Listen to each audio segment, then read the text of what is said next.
Good morning, good evening, good afternoon, and remember, context is everything. Media Network founder and CEO John Michael is watching a TV show.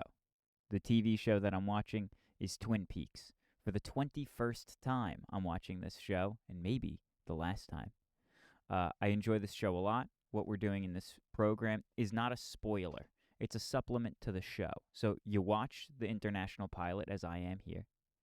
This is the second half of the international pilot, by the way. We watched the first half yesterday. There's a link over here somewhere. Over here somewhere for the first episode. I'm going to show you little scenes of subtlety, of things that I appreciate about the show. This is a cataloging, almost for me, about those subtle details that I appreciate about this program. And I do intend to get a bit of deeper understanding of the messaging and all that, because I'm still confused about some things about the show. So, first scene of the second half of the international pilot that I wanted to look at is here. Here's the timestamp for you. So it's Cottontail Rabbit at 1 hour and 6 minutes and 20 seconds. What I find interesting about this scene here is that it really introduces a lot of characters that have not quite been introduced yet to Agent Dale Cooper. What I appreciate about that is that there's a framing of newness. There's new characters, and there is a new setting. And that, as a viewer, shows me that something new is happening.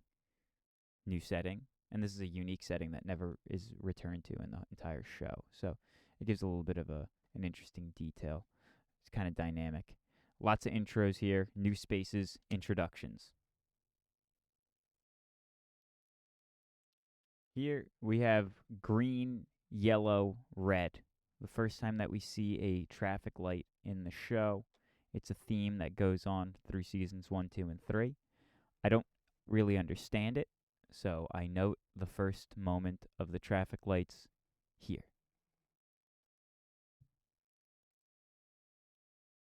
Here we have the world's softest biker gang watching the music that's being sung right now. And we also have mention of yellow light, which is happening in a second when you see Dale Cooper talking to Harry Truman here in the police cruiser. So they say something about, this is a small town. A yellow light still means slow down, not speed up. Red, yellow, green, yellow, slow down. Here we have one of the interesting lines of the first episode in this pilot, where Donna and James first find their romantic involvement. And this is at timestamp 1 hour, 23 minutes, and 40 seconds, where James Hurley says, "I changed my mind," after he apologizes for kissing Donna. I changed my mind. Why I picked this is because it's just a awkward interaction from an admittedly awkward character. James Hurley, a bit of an odd guy. A bit simple, and God bless him for it. I think this is something that might actually happen in real life. Somebody saying something like this when they read The Room. Great character and the beginning of his development. When I first watched the show, I honestly thought that James Hurley was just like a bad actor. But as I watch the show more and more, I think, wow, this is very intentional and is like what an actual person would be like, rather than what an actor would be like being the cool biker guy. This might be what an actual person might be like, rather than just a stiff actor. So, James Hurley. Here's more character about him. Now here in this scene, we're an interesting thing. Dog dialogue here at 1 hour, 27 minutes, and 38 seconds. There's a supplemental scene that I'll skip to after this. But this is when James Hurley goes into the prison cell, and he's met by Mike and Bobby, and they talk to him in the ways that a dog would talk to an enemy dog.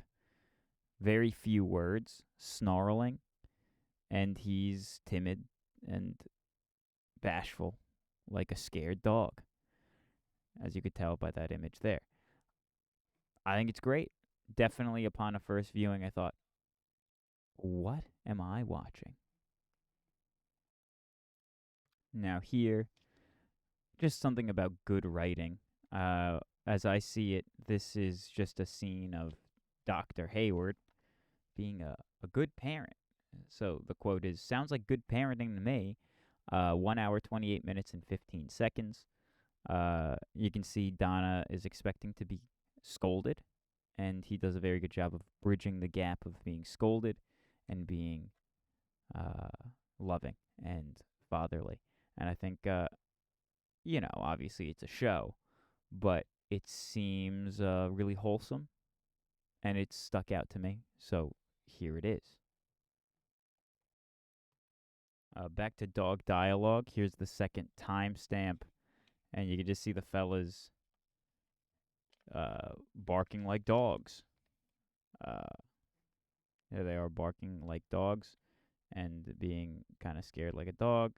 Dog dialogue here, 30 and 40 seconds. There you go. Barking like dogs. Here we have the traditional ending of the pilot at 1 hour and 34 minutes on the nose. And there's just an Easter egg in that scene that you can see right over here. And it was unintentional artifact in the picture that changed the entire course of the storytelling narrative process. Pretty interesting. Oh, and now you're seeing some of the strangeness of the international pilot. If you never saw the international pilot, it's a little interesting. I mean, you may as well watch it, right? But that's besides the point.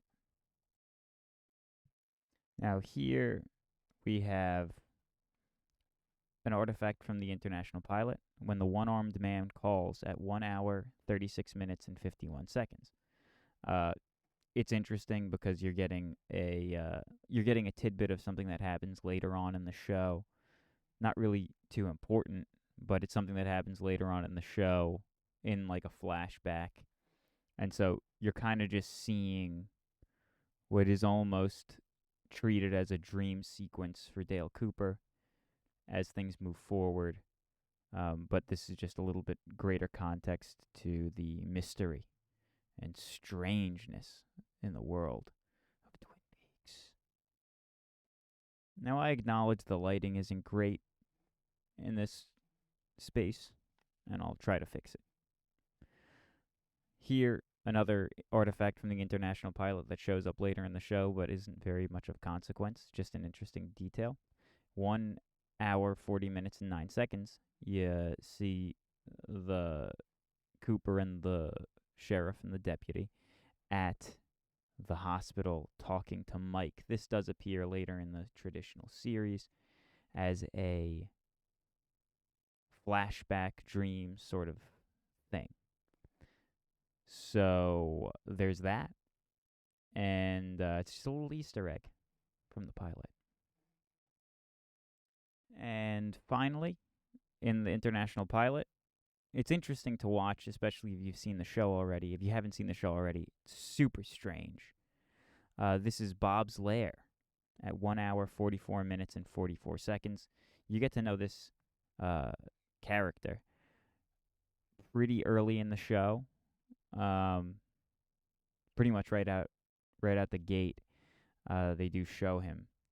But this just gives a little bit further context to him. And if you haven't seen the international pilot and you have seen the show of Twin Peaks, watch it.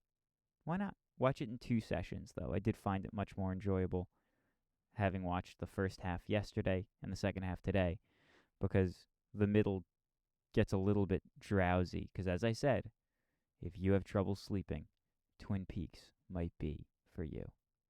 That's it. Have a good day. God bless. Goodbye. Oh, if you like this content, please subscribe.